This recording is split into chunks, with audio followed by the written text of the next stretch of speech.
આણંદના નાપાડ વાટાથી અડાસને જોડતા 2.75 કરોડના નવા રોડના મુદ્દે રાજકીય ગરમાવો સર્જાયો છે।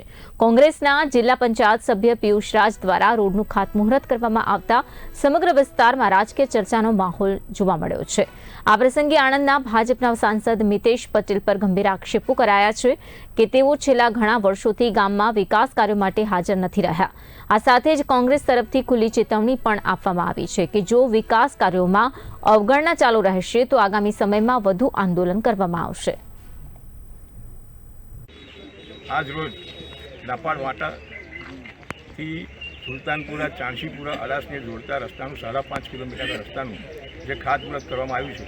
આ પ્રસંગે મારી સાથે ગામના સરપંચશ્રી, ગામના સર્વે વડીલો, આગેવાનો, કાર્યકરો ઉપસ્થિત રહ્યા છે અને આજના આ પ્રસંગે જ્યારે મેં ખાતમુહૂર્ત કર્યું છે તો એમાં 1900 મીટરનું આરસીસી રસ્તાનું કામ છે અને બીજું ડામર રસ્તાનું કામ છે અને આ રોડ સારો બને એ માટે અમે કોન્ટ્રાક્ટર અને એન્જિનિયરને પણ એવું કહીશું કે ભાઈ અમારો રસ્તો 7 વર્ષ સુધી એવો ને એવો રહે એવું કામ કરશે એવી મને ખાતરી આપી છે એમને, એટલે રોડ તો સારો બનશે।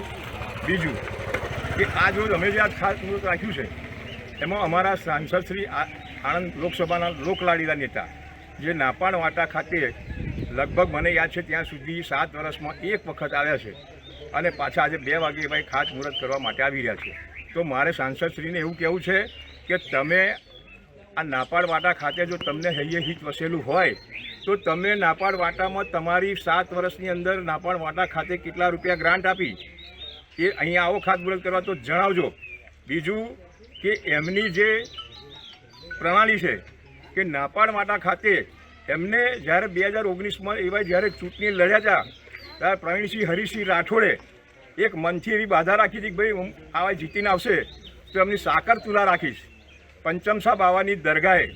તો આ દિન સુધી પંચમસા બાવાની દરગાહે એવા જોવા પણ નથી આવ્યા। મેં પણ ઘણી વખત કહેલું, અમે 10 વખત કહ્યું તે છતાં બી એમને કહ્યું ચલો પંચમસા બાવાની દરગાહે હું નથી આવતો તો મારા ઘરે રાખો, તો એમના ઘરે પણ એમને બાધા નથી પૂરી કરી। અને જો હૈયે હિત વસેલું હોય તો તમે મારા નાપાડ વાટાના 15-20 તમારા કાર્યકરોના નામ રૂબરૂ જણાવો તો માનો કે તમે ખરેખરમાં નાપાડ વાટાની અંદર એ કરી રહ્યા છો।